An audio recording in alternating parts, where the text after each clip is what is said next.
మెడ్ plus లో అదే medicine అదే క్వాలిటీ, మార్కెటింగ్ డిస్ట్రిబ్యూషన్ ఇంకోటి అంటూ వీళ్ళకి అదనపు ఛార్జీలు ఉండవు. అందువల్లే 50 to 80% డిస్కౌంట్ లో మనకు అందిస్తున్నారు.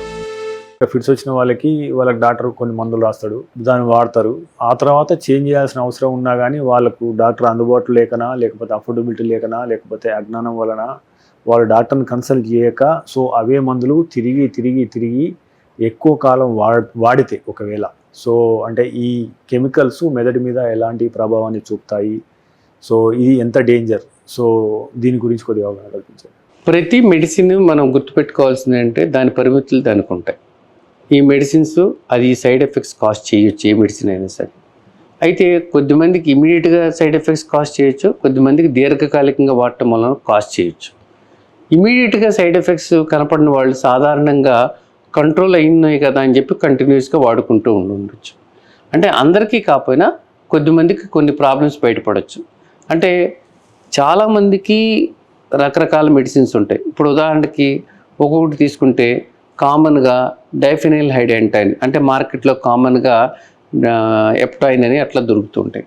ఇప్పుడు ఆ మెడికేషన్స్ వాడటం కొద్దిగా తగ్గింది, కానీ అది చాలా కాలం వాడితే దాని మూలన చిగుళ్ళు, జింజువల్ హైపర్ప్లేషియా అంటారు, అట్లాగే పళ్ళ మీద, తర్వాత బోన్స్ మీద ఎఫెక్ట్ పడే అవకాశం ఉంటుంది. ఓకే. తర్వాత కార్బజపీన్ ఆర్ ఆక్సికార్బజపీన్ అలాంటి మెడిసిన్స్ వలన సోడియం లెవెల్స్ తగ్గే అవకాశం ఉంటుంది. ఇమీడియట్గా వాడిన వాళ్ళలో కొద్దిమందికి ర్యాష్ రావచ్చు అన్నమాట. అట్లాగే ఫినోబాబిటోన్ అంటే గార్డినల్ అని కామన్గా దొరుకుతూ ఉంటుంది. యాక్చువల్గా బాగా పనిచేస్తుంది మందు కూడా, కానీ కొద్ది మందిలో దానివల్ల దానికి వచ్చే ప్రాబ్లమ్స్ రావచ్చు. ఇమీడియట్గా వాడితే ర్యాష్ లాంటిది రావచ్చు. దీర్ఘకాలికంగా వాడితే అట్లాగే బోన్స్ మీద ఎఫెక్ట్ పడవచ్చు. ఇట్లా ప్రతి మెడిసిన్స్కి వాటి యొక్క సైడ్ ఎఫెక్ట్స్ ఉంటాయి. ఇప్పుడు లెవిట్రిసిటామ్ అనే మెడిసిన్ వాడతారు, వాళ్ళల్లో మత్తుగా ఉండొచ్చు, లేకపోతే మానసిక సమస్యలు కొద్దిమందికి రావచ్చు. సో అంటే చాలామందికి మెడిసిన్ వాడుతుంటే కనుక అవగాహన లేకుండా కంటిన్యూస్గా వాడుతూ ఉండొచ్చు. కొంతమంది ఫిట్స్ వస్తున్నా వాడుకుంటూనే ఉంటారు.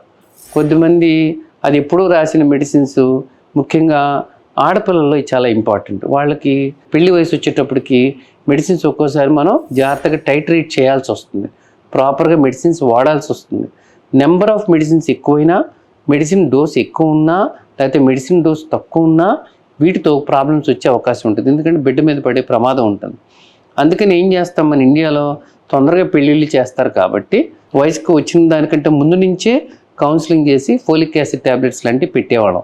ఇప్పుడు కొద్దిగా తగ్గించాం, ఎందుకంటే మన వాళ్ళలో కూడా అవగాహన పెరిగింది కాబట్టి. కానీ అది చాలా అవసరం. ఎప్పుడు కూడా ఫిట్స్ కంట్రోల్లో ఉండేవాళ్ళు ప్రతి నెల రావాలని లేదు, కానీ కంట్రోల్ లేకపోతే తప్పకుండా డాక్టర్ని చూపించాలి.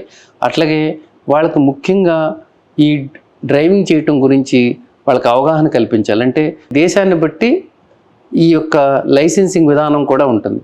కొన్ని కంట్రీస్లో 6 months వరకు ఫిట్ రాకూడదు, కొన్ని కంట్రీస్లో 1 year వరకు రాకూడదు. అట్లాగే స్విమ్మింగ్ చేయటం, ఇలాంటివి, పబ్లిక్ ట్రాన్స్పోర్ట్ నడపటం, ఇలాంటివన్నీ కూడా పరిమితులు ఉంటాయి ఫిట్స్ ఉన్న వాళ్ళకి, మందులు వాడుకునే వాళ్ళకి. ఇందాక మనం అనుకున్నట్లు ప్రెగ్నెన్సీలో వచ్చినప్పుడు కూడా వీళ్ళకి మెడిసిన్స్ జాగ్రత్తగా, అంటే పెళ్లి వయసు వచ్చిన తర్వాత ప్రెగ్నెన్సీ రాకముందే ప్రాపర్గా మెడిసిన్స్ అవి అడ్జస్ట్ చేసుకోవాలి. కొన్ని మెడిసిన్స్ అసలు ప్రెగ్నెన్సీ టైంలో వాడకూడదు, దానికి రీప్లేస్మెంట్ మెడిసిన్స్ వాడుకోవాల్సి రావచ్చు. ఇలా మనం మొదటి నుంచి కూడా పేషెంట్కి అవగాహన కల్పిస్తూ దాని యొక్క ట్రీట్మెంట్ ఇస్తూ ఉండాలి. మధ్య మధ్యలో అప్పుడప్పుడు బ్లడ్ టెస్టులు చేస్తూ ఉండాలి. కొన్ని మెడిసిన్స్కి లివర్ మీద ఎఫెక్ట్ ఉండొచ్చు, కొద్దిమందికి జనరల్గా మన యొక్క బోన్ హెల్త్ మీద ఎఫెక్ట్ ఉండొచ్చు, కొన్ని మెడిసిన్స్కి మన బ్లడ్ కౌంట్స్ మీద ఎఫెక్ట్ పడవచ్చు. కాబట్టి రెగ్యులర్గా, అంటే ఒక వారం 10 రోజులకు కాకపోయినా, నెలకు కాకపోయినా కూడా ప్రాథమికంగా కొద్దిగా ఫ్రీక్వెంట్గా చేసిన తర్వాత మనం అప్పుడప్పుడు కొన్ని టెస్టులు చేస్తూ ఉండాలన్నమాట వీళ్ళకి. అలాగే వెయిట్ గెయిన్ అవుతూ ఉంటారు, కొంతమంది ఎక్కువ నిద్రపోతూ ఉంటారు, వాళ్ళకి కొంతమందికి మెడిసిన్స్ వల్ల మానసిక సమస్యలు వస్తూ ఉంటాయి. అందుకని మనం ఎప్పుడు కూడా పేషెంట్ యొక్క సమస్యని మనం విని దానికి తగ్గట్లు మనం మెడిసిన్ మార్చడానికి ఇప్పుడు మనకు బోల్డ్ ఆప్షన్స్ ఉన్నాయి. ఒకప్పుడైతే 2-3 మెడికేషన్స్ ఉన్నాయి, ఇప్పుడు మంచి మంచి మందులు వచ్చినాయి, ఇంకా మంచి వస్తాయి మనకి. డెఫినెట్గా ఈ మెడికల్ ఫీల్డ్ చాలా డైనమిక్గా ఉంటుంది, చాలా ఫాస్ట్గా ఇంప్రూవ్, చాలా ఫాస్ట్గా నిన్నటిది ఇవాళకి మారిపోతూ ఉంటుంది. సో ఫాస్ట్గా మారిపోతూ ఉంటుంది. అంటే ప్రతివి అన్నీ మారాలని లేదు, కానీ మారుతూ ఉంటుంది. అంటే నేను అన్నట్లు కొద్దిగా అతిశయోక్తిగా ఉండొచ్చు, నిన్నటిది ఇవాళ మారుతుందని, అది కాకపోవచ్చు. కానీ డెఫినెట్గా మేజర్ షిఫ్ట్ అయితే జరుగుతూ ఉంటుందన్నమాట. ఒకప్పుడు ఫిట్స్ వస్తే మెడిసిన్స్తో సైడ్ ఎఫెక్ట్స్ ఉండే, ఇప్పుడు సేఫ్ మెడిసిన్స్ వచ్చినాయి అన్నమాట. సో తప్పకుండా మనం ఆశావాహంగా ఉండొచ్చు, ప్రాపర్ డాక్టర్ దగ్గర గైడెన్స్ తీసుకుని ప్రాపర్ మెడిసిన్స్ వాడుకోవాలి. ఒకప్పుడు ఆడపిల్లలకు ఫిట్స్ ఉన్నాయంటే పెళ్ళిళ్ళు చేయటానికి అదొక పెద్ద ప్రాబ్లంగా ఉండేదన్నమాట. సో ఈరోజు ఇంకా పోయిందని నేను చెప్పను, కానీ బట్ మనం చాలా ప్రముఖ క్రికెటర్స్ని చూసాం, ప్రముఖ రాజకీయ నాయకులను చూసాం, ఫిట్స్ ఉన్నా కూడా వాళ్ళ యొక్క ఫీల్డ్లో అద్భుతంగా చేస్తున్నారు.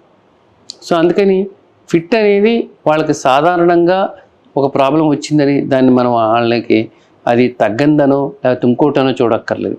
చాలామంది చక్కగా మెడిసిన్స్తో కంట్రోల్ చేసుకోవచ్చు. ఇప్పుడు ఆపరేషనల్ సర్జరీలు కూడా వచ్చినాయి. చాలామంది పెళ్ళిళ్ళు చేసుకోవచ్చు, ఎక్కువ శాతం మంది పెళ్ళిళ్ళు చేసుకుని పిల్లలను కూడా కనొచ్చు. వెరీ రేర్గా మరి కొన్ని ప్రత్యేక పరిస్థితులు తప్పితే చాలామంది చక్కగా మెడిసిన్స్ వాడుకుంటూ చేయొచ్చు అనమాట, పాజిటివ్గా తీసుకోవచ్చు.